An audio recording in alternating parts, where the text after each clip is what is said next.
চর্মরোগী এবং যৌনরোগী দুইটাই রোগী, দুইজন রোগীকে নিয়ে আজকের এই ভিডিওতে বিশ্লেষণ করা হবে। চর্মরোগী কেন হলো আর যৌন রোগী কেন হলো? চর্মরোগী যে তারা বলছে বাংলাদেশ জামাত ইসলাম নামক সেই সংগঠনের কর্মীরা যে চরমনের মুরিদকে, চরমনের অনুসারীকে, ইসলামী আন্দোলন বাংলাদেশের কর্মীদেরকে, অনুসারীদেরকে চর্মরোগী বলছে, এটা কতটা গ্রহণযোগ্যতা পায়?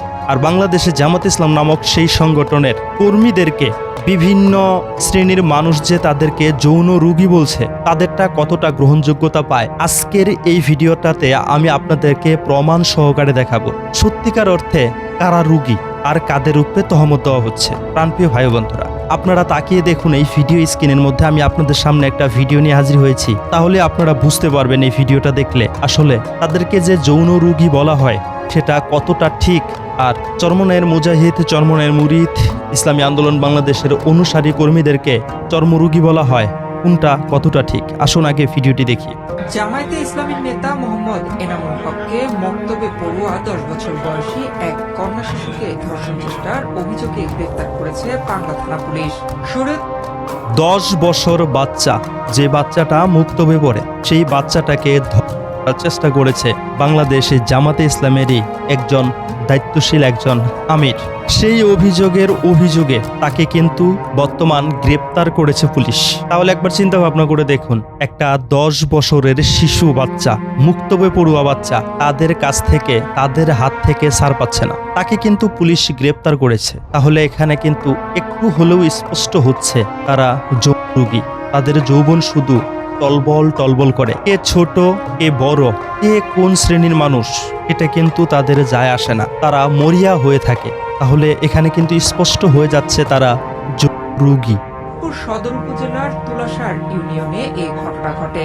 অভিযুক্ত স্থানীয় একটি জামে মসজিদের ইমামের দায়িত্ব পালন করছেন। এই ঘটনায় শিশুটির মা বাদী হয়ে থানায় মামলা দায়ের করেছেন। ঘটনার পর এলাকায় চাঞ্চল্যের সৃষ্টি হয়েছে। এই যে হলো সেই ব্যক্তি, আপনারা হয়তো দেখতে পাচ্ছেন, এটা ঘটনা ঘটেছে সম্ভবত জামালপুরে। এবার স্থানীয় বাসিন্দা ও পুলিশ সূত্রে জানা যায়, মঙ্গলবার সকালে শিশুটি তার ছোট ভাইকে সঙ্গে নিয়ে মসজিদের মক্তবে কোরআন পড়তে যায়। এক পর্যায়ে অন্য শিক্ষার্থীদের ছুটি দিয়ে কোরআনের সবক দেওয়ার কথা বলে শিশুটিকে মক্তবে রেখে দেন অভিযুক্ত ইমাম। পরে শিশুটির ছোট ভাইকে পানি আনতে বাইরে পাঠিয়ে শিশুটিকে যৌন নিপীড়নের চেষ্টা করা হয় বলে অভিযোগ। শিশুটি কৌশলে সেখান থেকে বের হয়ে বাড়িতে গিয়ে পরিবারের সদস্যদের বিষয়টি জানায়।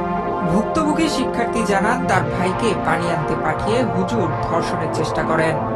আমি মক্তবে গেছিলাম, তখন আমার ভাইয়ের সাথে ছিলাম। আমার ভাইকে হুজুর এসে বলছে যে আমার ভাইকে পানি নিয়ে আসতে বলেছে। তারপর আমার ভাইকে আসে, তারপর আমি পড়াশোনা করতেছিলাম, তখন আমার হুজুরে নিজে চেয়ারে বসেছিল। হুজুরে আবার তারপর আমার জামা খুলে তোমার আমার সাথে যোগাযোগ করেছিল। এ ঘটনায় শিশুটির মা পাংলা থানায় মামলা দায়ের করেছেন। তিনি ঘটনার সুষ্ঠু তদন্ত করে দোষীদের দৃষ্টান্তমূলক শাস্তির দাবি জানিয়েছেন। চিন্তা ভাবনা করে দেখ, মামলা হয়েছে, তাকে জেলখানায় নিয়ে যাওয়া হয়েছে, পুলিশের হাতে তিনি আছেন। 10 বছরের একটা শিশু বাচ্চা যে কিনা মুক্তবের মধ্যে পড়ে, কৌশল করে তাকে করার চেষ্টা করা হয়েছে। এই নিউজের মধ্যে কিন্তু এটাই বলা হয়েছে। ছোট্ট বাচ্চাটি সেখান থেকে কৌশল করে বাড়িতে গিয়ে মা বাবার কাছে এই কথাগুলোকে বলে দেয়। এটা কিন্তু জামালপুরের একটা ঘটনা নাকি শেরপুরের একটা ঘটনা, আমি ভুলে গেলাম। যাই হোক, এত আকাম কুকাম করা সত্ত্বেও কি তারা যৌনরোগী হওয়ার যোগ্যতা অর্জন করে না? আর চরমনের মুরিদরা 5 ওয়াক্ত নামাজ পড়ে, 100 জন কর্মীর মধ্যে 80 জনকে দেখে, 60 জনকে দেখে মুসলিম বলে মনে হয়। তাদেরকে এক্সট্রা ভাবে পরিচয় দিতে হয় না আমরা ইসলামিক সংগঠনের কর্মী। তাদের নামে এমন কোনো অভিযোগ নেই, তবুও তারা চর্মরোগী। ওই যে নামাজ কালাম পরে ইসলামের পথে অটল আছে, পর্দা করে, সত্য কথা বলে, তাদের মতো বকাবাদ্য দিতে পারে না, সেজন্য হয়ে গিয়েছে চর্মরোগী। আর তারা 1971 সালে তাদেরকে নিয়ে যেই বিতর্কটা আছে, সেই কাজগুলো তারা স্পষ্টভাবে দেখাচ্ছে, আমাদেরকে করে দেখাচ্ছে। তাদের নামে অভিযোগ আমরা দেখতে পাচ্ছি, তবুও তারা জিন্দা ওলের টাটকা মুরিদ।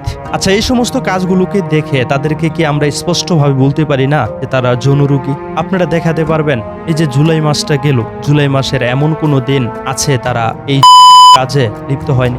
তারা আল্লাহর 30 দিন কোনো না কোনো অবৈধ কাজের সাথে কিন্তু লিপ্ত হচ্ছে, আমরা এগুলো কিন্তু গ্রহণযোগ্যতা পাই এমন চালানের মধ্যেই কিন্তু নিউজগুলোকে দেখতে পাচ্ছি। আর তাদেরকে দল থেকে ছাঁটাই করে দিচ্ছে, তারপরে তাদেরকে জেলখানায় ধরে নিয়ে যাচ্ছে, তাদের নামে মামলা হয়ে যাচ্ছে।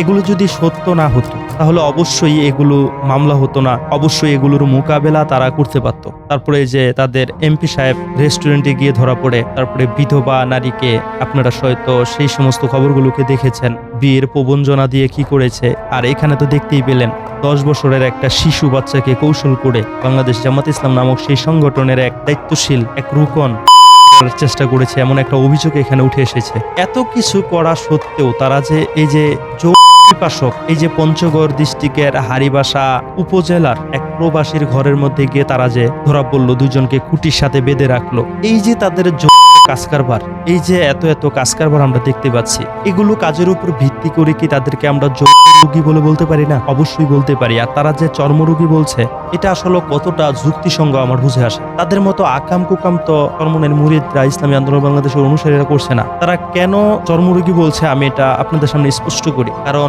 যারা নামাজ কালাম পড়ে, যারা ইসলামের উপরে অটল থাকে, তাদেরকে কিন্তু তারা শত্রু বলে মনে করে। আপনারা দেখুন, চর্মনের 100 জন মুরিদের মধ্যে কমপক্ষে 60 জন কিন্তু নামাজ কালাম পড়ে, তাদেরকে দেখে মুসলিম বলে মনে হয়। তাদেরকে এক্সট্রা ভাবে পরিচয় দিতে হয় না আমি ইসলামিক সংগঠনের কর্মী, আমি মুসলমান। আর বাংলাদেশ জামাত ইসলাম নামক সেই সংগঠন তো তৈরি হয়েছে আবুল আলা মওদুদীর থেকে। আর আবুল আলা মওদুদী কে ছিল, কি ছিল, সেটা কিন্তু আমরা ভালোভাবে জানি। আবুল আলা মওদুদীর 9 জন সন্তান একজনও সেই সংগঠনের সাথে জড়িত নেই, কেউ তারা এটাকে ইসলামী সংগঠন বলে দাবি করে না। এই তো 2-1 দিন আগে আবুল আলা মওদুদীর নাতনি কি একটা অভিযোগে অভিযুক্ত হয়েছিল, সেটা আপনারা হয়তো দেখেছিলেন। ইসরায়েলের লোগো নিজের কাপড়ের মধ্যে ব্যবহার করেছিলেন, ইসরায়েলকে সরাসরি সাপোর্ট করেছিলেন, মানে ইসলামের বিপক্ষে সরাসরি গিয়েছিলেন। সেই মানুষটার নানা কিংবা দাদা আবুল আলা মওদুদী, সে বাংলাদেশ জামাত ইসলাম নামক সেই সংগঠনের প্রতিষ্ঠাতা। তো সেই সংগঠনের কর্মীরা তারা তো এগুলোকেই পছন্দ করবে, গর্ভপাত করে দেওয়া, প্রবাসীর স্ত্রী, মানে যত সব অশ্লীল বাক্য কাজগুলো আছে, ছোট্ট বাচ্চাদেরকে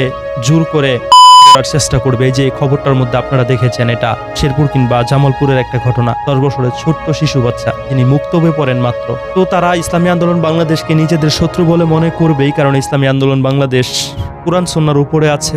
আর যারাই কোরআন সুন্নাহর উপরে থাকবে, বাংলাদেশ জামাত ইসলাম নামক সেই সংগঠনের কর্মীরা তাদেরকে শত্রু বলে মনে করবে, এটা স্বাভাবিক। দেখুন, বাংলাদেশের আনাচে কানাচে এত জায়গায় এত পরিমাণে সমস্যা দেখা যাচ্ছে, সেগুলো সমস্যা নিয়ে কিন্তু তাদের কোনো কথা নেই। তারা পড়ে আছে চর্মনেকে নিয়ে, চর্মরোগী এগুলো বলছে কেন? ওই যে নামাজ কালাম পড়ে পর্দা করে 100 জনের মধ্যে 60 জনকে দেখে মুসলমান বলে মনে হয়, কারোর সাথে ঐক্য করে না, তাদের আকাম কুকাম কখনো রেফারেন্স সহকারে সোশ্যাল মিডিয়াতে পাওয়া যায় না, কল রেকর্ডিং পাওয়া যায় না, তাদেরকে মিথ্যাচার করেও দমিয়ে দেওয়া যাচ্ছে না। গাইবান্ধার ইসলামী ছাত্র আন্দোলনের একজন সভাপতির নামে যে মিথ্যাচার তারা উঠিয়েছিল, আপনারা দেখেছিলেন। সেই সভাপতি রাকিব হোসেন সে তো সোশ্যাল মিডিয়ার মধ্যে এসে একদম সরাসরি সংবাদ সম্মেলন করে নিজের অবস্থান স্পষ্ট করেছিলেন। কিন্তু বাংলাদেশ জামাত ইসলাম নামক সেই সংগঠনের যারা দায়িত্বশীল কর্মী নেতা খেতা আছে, তাদের নামে তো অভিযোগ উঠছে, তারা তো আর সংবাদ সম্মেলন করে নিজের অবস্থান পরিষ্কার করতে পারছে না, কারণ তারা নিজেরাই তো সত্যি সত্যি দোষী। ইসলামী আন্দোলন বাংলাদেশ তো সত্যি সত্যি দোষী, তারা দেখতে পাচ্ছে না, খুঁজে পাচ্ছে না। আর সেখানে গিয়ে অসংখ্য অগণিত মানুষ ইসলামের পথে ফিরে আসছে, দাঁড়িয়ে রাখছে, নামাজ কালাম পড়ছে, পর্দা করতে শুরু করেছে। এগুলো তো তাদের কাছে ভালো লাগে না। সেজন্য কি করেছে, হিংসা থেকে, রাগ থেকে, ক্ষোভ থেকে এই আমলদার আল্লাহওয়ালা মানুষদেরকে চর্মরোগী বলতে শুরু করেছে। অথচ তাদেরকে বিভিন্ন জায়গায় হাতে নাতে ঘুরতে আমরা দেখতে পাচ্ছি, এত এত আকাম কুকাম করতে আমরা দেখতে পাচ্ছি। নিজেদের আকাম কুকাম ঢাকার জন্য কিন্তু নবী রাসূলের উদাহরণ তারা দেয়। নবী রাসূলরাও নাকি পরক্রিয়া করেছে, একজনের বউ আরেকজনকে দিয়ে দিয়েছে, সাহাবাই কেরামও নাকি এরকমটা করেছে, নাউজুবিল্লাহি মিন জালিক। তো তাদেরকে কিন্তু আমরা নিশ্চিত যৌনরোগী বলতেই পারি। আর যৌনরোগী যদি বলি, আমার কাছে মনে হয় না যে এটা কোনো একটা বাড়াবাড়ি হয়ে যাবে কিংবা তাদেরকে একটা মিথ্যা তহমত দেওয়া হবে, এটা আমি মনে করি না। কারণ তাদের ক্ষেত্রে কিন্তু এটা অহরহর দেখা যাচ্ছে, তারা যৌনরোগী এই লকআপটা পাওয়ার ক্ষমতা রাখে, এটা তাদের সাথে পারফেক্ট। যদিও তারা ইসলামী আন্দোলন বাংলাদেশকে নিয়ে মিথ্যাচার করছে, ইসলামী আন্দোলন বাংলাদেশের নেতা কর্মীরা চর্মরোগী কেন? ওই যে নামাজ কালাম পড়ে ইসলামের পথে অটল আছে, 100 জনকে দেখে কমপক্ষে 60 জনকে মুসলমান বলে মনে হয়, ইসলামিক সংগঠনের কর্মী বলে মনে হয়। এই হিংসার জায়গা থেকে তাদেরকে চর্মরোগী বানিয়ে দিচ্ছে, এটা তাদের তহমত দেওয়া। ইসলামী আন্দোলন বাংলাদেশের উপরও তহমত দিচ্ছে। আর তাদের নামে আমরা যেটা বিভিন্ন মহল থেকে দেখতে পাচ্ছি, শুনতে পাচ্ছি, তাদেরকে যৌনরোগী বলে বলছে, এটা সত্য। কারণ তাদেরকে বিভিন্ন অনৈতিক কাজে আমরা দেখতে পাচ্ছি। এই যে নিউজটা দেখেছেন, এই নিউজের মধ্যে কিন্তু স্পষ্ট হয়েছে। একটা 10 বছরের শিশু বাচ্চা, মুক্তবে পড়ুয়া বাচ্চা, এটাকেও কিন্তু তারা ছাড় দেয়নি। এটার অভিযোগে কিন্তু সেই মানুষটাকে গ্রেপ্তার করা হয়েছে। তাকে বর্তমান পুলিশের কাছে দেখা যাচ্ছে সে বর্তমান কারাগারে আছে। যাই হোক, বাংলাদেশ জামাত ইসলাম নামক সেই সংগঠনের কর্মীরা, সেই সংগঠনের দায়িত্বশীলেরা নিজেদেরকে কি যৌন রোগী বলে আপনারা স্বীকার করে নেন, নাকি আরো সীমা লঙ্ঘন করার পরে আপনারা নিজেরাই বলবেন আপনারা যৌন রোগী? প্রাণপ্রিয় ভাই ও বন্ধুরা, আপনারা কি মনে করেন তাদের ক্ষেত্রে যে অনেকেই বলে তারা যৌন রোগী, এটাকে আপনারা 100 থেকে কত মার্ক দিবেন? তারা কত পাওয়ার যোগ্য? আর ইসলামী আন্দোলন বাংলাদেশের কর্মীরা ইসলামের উপর অটল থাকার কারণে তাদেরকে যে চর্মরোগী বলছে, এই বিষয়টাকে আপনারা কিভাবে দেখছেন? আপনাদের মন্তব্য খুবই গুরুত্বপূর্ণ, কমেন্টে লিখে জানাবেন। ভিডিওটি যদি বাংলা রিভিউ আরবি এম ইউটিউব থেকে দেখে থাকেন তাহলে ইউটিউব চ্যানেলটিকে সাবস্ক্রাইব করে দেবেন। আর যদি ফেসবুক থেকে দেখে থাকেন তাহলে বাংলা রিভিউ আরবি এম ফেসবুক পেজটিকে ফলো করে দিবেন। আরও এমন ভিডিও দেখতে সঙ্গেই থাকবেন। আপনার মন্তব্য কমেন্টে লিখে জানাবেন।